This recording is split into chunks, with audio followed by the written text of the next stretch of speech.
अब देख लेते हैं हमारे चैप्टर का नेक्स्ट टॉपिक, जो कि है सप्रेशन ऑफ द रिवॉल्ट। जो 1857 का रिवॉल्ट था वो सप्रेस उसको कैसे किया गया, उसको खत्म कैसे किया गया। तो सबसे पहले तो ये जान लो कि जो ब्रिटिशर्स थे, हमारे पास क्या था, एक लिमिटेड रिसोर्सेज थी।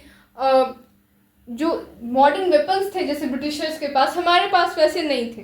हाँ, अब जो मॉडर्न वेपन्स हमें ब्रिटिशर्स से मिल गए थे वो तो एक लिमिट तक थे, लेकिन इनके पास अगर सोल्जर्स कम पड़ रहे थे तो ये इंग्लैंड से मंगा ले रहे थे, वेपन्स कम पड़ रहे थे ये इंग्लैंड से मंगा ले रहे थे। तो इंग्लैंड ने ब्रिटिशर्स की बहुत हेल्प की।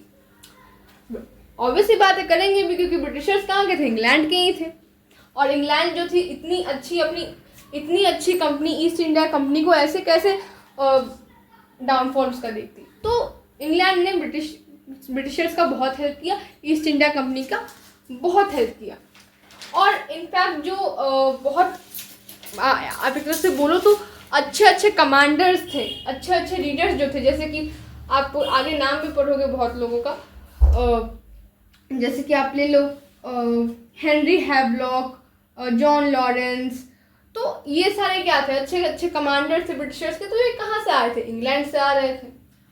फिर आप दिल्ली में देख लो, तो दिल्ली में क्या हुआ, सितंबर 1857 में ब्रिटिशर्स ने दिल्ली को कैप्चर कर लिया। एंड बहादुर शाह जफर तो भाई मुगल एम्पायर थे, कैपिटल दिल्ली थी, दिल्ली में ही वो रहते थे।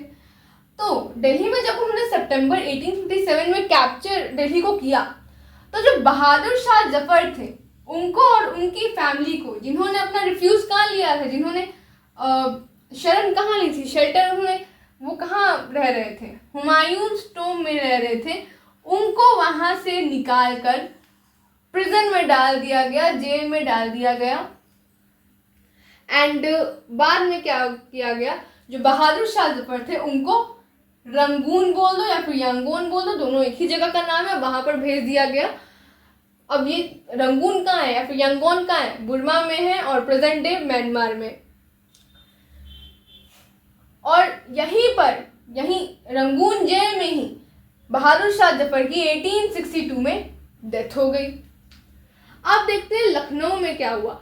तो लखनऊ को ब्रिटिशर्स ने जून 1858 में कैप्चर कर लिया और झांसी को भी 1858 में कैप्चर कर लिया। ध्यान रखना, यहाँ पे लखनऊ को यहाँ पे क्या बताया, जून 1858 में, यहाँ पे झांसी में मंथ नहीं दिया है, लखनऊ में मंथ दिया है। लखनऊ को जून 1858 में, झांसी को 1858 में कैप्चर कर लिया गया, ठीक है। और जब झांसी को यहाँ पे कैप्चर कर लिया गया 1858 में, तो जो रानी लक्ष्मीबाई थी और टांटिया टोपे थे, इन्होंने क्या किया, इन्होंने सोचा कि अगर हमारी डेथ हो गई तो जब लीडर ही नहीं बचेगा तो झांसी को कौन बचाएगा, बिकॉज लीडर का होना जरूरी है रिबेलियन के लिए, एक तो लीडर होना चाहिए। तो रानी लक्ष्मीबाई ने क्या किया, वो ग्वालियर चली गई। एंड टांटिया टोपे, ये दोनों लोग क्या हुए, ये ग्वालियर चले गए। एंड फिर इन्होंने रिबेल किया, ब्रिटिशर्स के लिए रिबेलियन वहाँ से भी इन्होंने जारी रखा।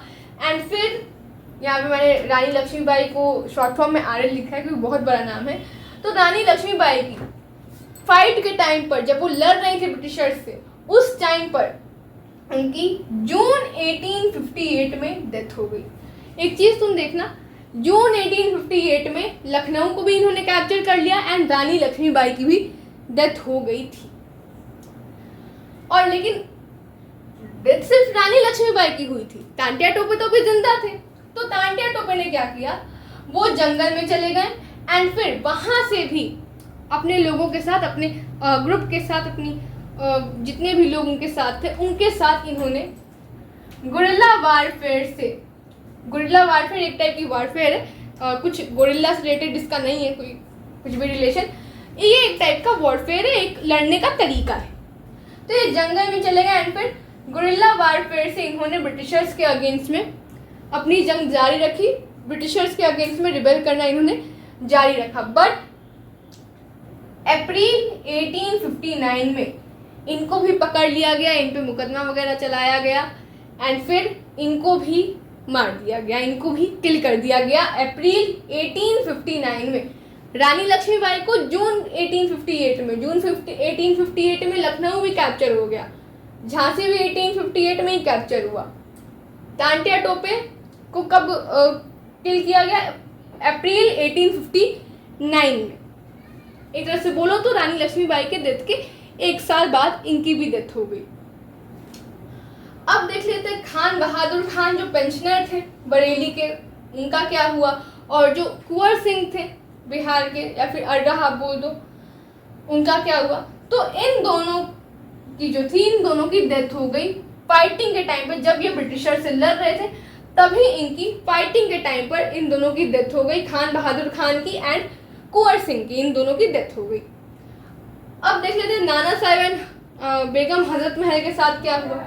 तो जब नाना साहेब ने देखा कि कानपुर में ये हार चुके हैं, क्योंकि कानपुर में पहले तो क्या हुआ था, पहले जब ये लड़ रहे थे तो इनिशियल स्टेज में, पहले वाली स्टेज में इन्होंने ब्रिटिशर्स को हरा के भगा दिया था, लेकिन बाद में ब्रिटिशर्स ने इनको कानपुर में डिफीट कर दिया था। तो अपनी कानपुर में डिफीट के बाद एंड बेगम हजरत महल भी लखनऊ जो था वो तो कैप्चर हो ही गया था 1858 में, ये भी हार गई थी लखनऊ में।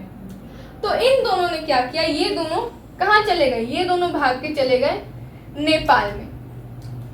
एंड 1859 आते आते तक 1859 तक कंपनी पूरी तरह से अपने आप को रिस्टैब्लिश नहीं कर पाई थी, लेकिन इसका रीएस्टैब्लिशमेंट शुरू हो गया था। उसने पूरी तरह से रीएस्टैब्लिशमेंट नहीं किया था अपना, पर इसका रीएस्टैब्लिशमेंट होना शुरू हो गया था। एंड जैसे बहुत सारे लोग पहले ये देख के आए थे, जब पहले क्या होता इनिशियल स्टेज में क्या हो रहा था, ये सारे के सारे लीडर्स जीते जा रहे थे ब्रिटिशर्स से। तो जो लोकल लोग थे उनको लगा, वो इनकरेज हुए, इनमें कॉन्फिडेंस आया, तो वो लोग और जुड़ रहे थे इस रिबेलियन में कि नहीं हम तो जीत ही जाएंगे, हमें इसमें पार्ट लेना चाहिए।